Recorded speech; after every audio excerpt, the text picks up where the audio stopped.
68 BPSC PT and UPSC PT 2023। आज जो main classroom का स्पेशल मॉड्यूल जो है पीटी स्पेशल मॉड्यूल का एक टॉपिक है जिसको कि हम लोग डिस्कस करेंगे। उस टॉपिक का नाम है मियांडर, हिंदी में बोलते हैं इसको हम लोग विसर्ग। ये मियांडर्स इसलिए बोला जाता है कि मैदानी इलाका में जब नदी इस तरह से मूव करती है, एक सांप की तरह आकार बनाती है, इसलिए इसको हम लोग विसर्ग कहते हैं। तो इस सेशन में हम लोग विसर्ग कैसे बनता है, मियांडर्स कैसे बनता है, चर्चा करेंगे। और फिर इस पे जो क्वेश्चन बनता है पीटी के पर्सपेक्टिव से, उस क्वेश्चन को भी हम लोग डिस्कस करेंगे। याद रखिएगा, ये हमारे क्लास का स्पेशल मॉड्यूल का एक्सट्रैक्ट है, समरी है, सैंपल है ये, या वो पोर्शन है जो कि बच्चों को टफ लगा। तो ये मियांडर्स अल्टीमेटली ये आपका गोखुर झील बना देती है। तो अब हम लोग चलते हैं कि मियांडर्स बनता कैसे है। आप देखिए नदी का फ्लो है, और नदी का फ्लो जो है आप देखिएगा ऊपर किनारे में पानी बहुत स्पीड से चल रहा है। यहाँ पानी काफी स्पीड से चल रहा है। यहाँ पे पानी का वेलोसिटी ज्यादा इसलिए होता है क्योंकि यहाँ पे सेंट्रीफ्यूगल फोर्स काम करती है, और यहाँ पे अंदर के किनारे में पानी का वेग कम होता है। तो जहां पे पानी का वेग ज्यादा होगा, वेलोसिटी ज्यादा होगा, तो वहां पे इरोजन यानी अपरदन क्रिया काम करेगी। और जहां पे पानी का वेग, अंदर में पानी का वेग कम होता है, तो यहाँ पे निक्षेप डिपोजिशन काम करेगी। इसका मतलब पानी के स्पीड के आधार पे आप देख रहे हैं कि एक तरफ इरोजन हो रहा है और दूसरे तरफ डिपोजिशन हो रहा है। इसी को यदि आप क्रॉस डायग्राम में फॉलो करेंगे तो एक तरफ आपका इरोजन हो रहा है, यहाँ पे इरोजन होते हुए खड़ी दीवार की तरह खड़ा हो जा रहा है, और दूसरे तरफ यहाँ पे निक्षेप डिपोजिशन हो रहा है। इसी को आप एक्चुअल नदी पे चलिए, और एक्चुअल नदी पे आपको ये समझ में आ जाएगा। तो एक्चुअल नदी में हम लोग क्या देखते हैं, नदी का स्पीड अलग है, ऊपर में ज्यादा है तो इरोजन होगा, अंदर में कम है तो डिपोजिशन होगा। और इरोजन होते होते इतना ज्यादा इरोजन होता है कि नदी के मुख जो चैनल है, मुख डायरेक्शन है, इससे ये अलग हो जाता है। इस तरह से इरोजन देखिए, काला काला भाग इरोजन हो रहा है, और इरोजन होते होते ये भाग जो है मेन मुख्य नदी से ये अलग हो जाता है, और अलग होने पे ये जो है गोखुर झील यानी ऑक्सबो लेक का ये निर्माण करता है। अब देखिए ये बन गया आपका ऑक्सबो लेक, ये बन गया आपका गोखुर झील। तो because of erosion and deposition, because of different gravitational forces, because of centrifugal force, ये सब कारण से जो है मियांडर्स या नदी जो है विसर्प आकार बनाती है, और इसका एक परिणाम होता है ऑक्सबो झील का। अब चलते हैं हम लोग क्वेश्चंस पे कि किस तरह का क्वेश्चन बनता है। देखिए पहला क्वेश्चन जो बनता है, इस पे आप यहां ध्यान दीजिएगा कि वेयर आर इंसाइज्ड और इंट्रेंच्ड मियांडर्स फॉर्म। कहां पे इंट्रेंच्ड, देखिए पहला क्वेश्चन जो बनता है इंट्रेंच्ड मियांडर्स पे बनता है कि इंसाइज्ड या इंट्रेंच्ड मियांडर्स कहां बनता है, गभीरभूत विसर्प कहां बनता है।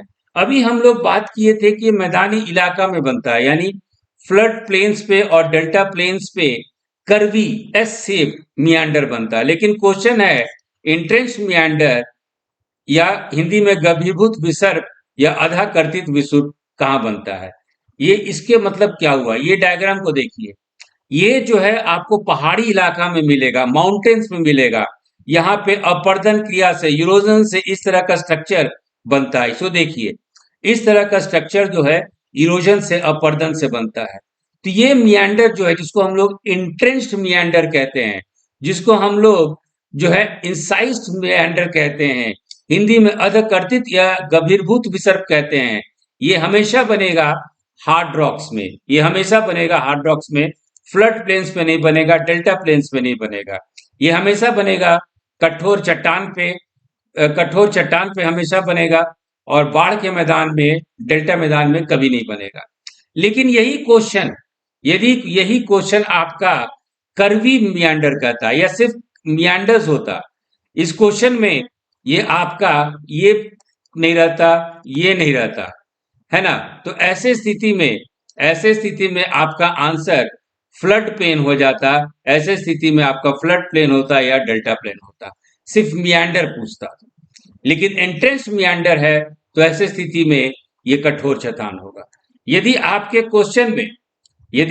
क्वेश्चन में सिर्फ विसर्ग पूछा जाता, गभीरभूत नहीं रहता, अधकर्तित नहीं रहता, तो कठोर चट्टान गलत आंसर होता। सही आंसर होता बाढ़ का मैदान या डेल्टा का मैदान। तो एक तरह का क्वेश्चन ये बनता है। दूसरे तरीके का क्वेश्चन ये है कि which of the following are the reason for the formation of meanders, निम्न में से कौन से विसर्पों के निर्माण के कारण है। ये दूसरे तरीके का क्वेश्चन बनता है। इसका पहला ऑप्शन देखिए, propensity of water flowing over very gentle ingredients to work laterally on the banks, मंद ढाल पे बहते जल में तटों पे क्षैतिज या पार्श्विक कटाव करने का प्रवृत्ति का होना। इसका मतलब क्या होता है? इसका मतलब होता है कि यदि नदी जो है मंद ढाल पे बहती है, तो ये नीचे नहीं काटती, हमेशा ये साइड में काटेगी। ये नदी ऐसे है आपका मैदानी इलाका, तो इस तरह से पार्श्व लैटरल इरोजन होगा। पहला कारण ये है, इसका मतलब पहला ऑप्शन इसका सही है। दूसरा ऑप्शन है unconsolidated nature of alluvial deposits. कहने का मतलब कि जो जलोढ़ का, हिंदी में पढ़ लीजिए, तटों पे जलोढ़ का अनियमित व असंगठित जमाव। कहने का मतलब है कि जो आपका ये मैदानी इलाका है, ये सब आपका मैदानी इलाका है और ये नदी बह रही है, तो लेकिन ये जो जमाव है इसका अलग अलग प्रकृति है। कहीं रेत है, तो कहीं मिट्टी है, तो कहीं क्ले है, तो कहीं सिल्ट है। तो जैसा जैसा प्रकृति होगा उसी तरीके से कटाव भी अलग अलग होगा। तो दूसरा कारण आपका जो है वो असंगठित जमाव या इरेगुलरिटीज इन डिपॉजिट्स है। और तीसरा कारण है कोरियोलिस फोर्स। दूसरा कारण है प्रवाहित जल पे कोरियोलिस प्रभाव।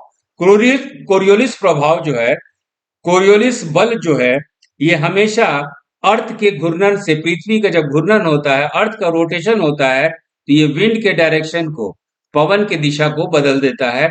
और यही बल जो है बहती पानी को भी काम करता है। यदि घूर्णन कर रही है, अर्थ रोटेट कर रही है, तो पृथ्वी जो जल का भी ये दिशा बदल देती है। तो दिशा बदलना, जल का दिशा बदलना कोरियोलिस बल के कारण, और जमाव का कटाव करने से आपके यहाँ मियांडर, अंग्रेजी में मियांडर और हिंदी में विसर्ग कहता है। तो बच्चों, आज के लिए हम लोग यहीं पे पूर्ण विराम कर रहे हैं। कल हम लोग जो क्लास में किए हैं उसको फिर से हम जो एक्सट्रैक्ट, उसका सैंपल रिव्यू करेंगे, और इसके साथ से आज का सेशन हम लोग यहीं खत्म करते हैं। All the best for your BPSC PT and UPSC PT exams. Thank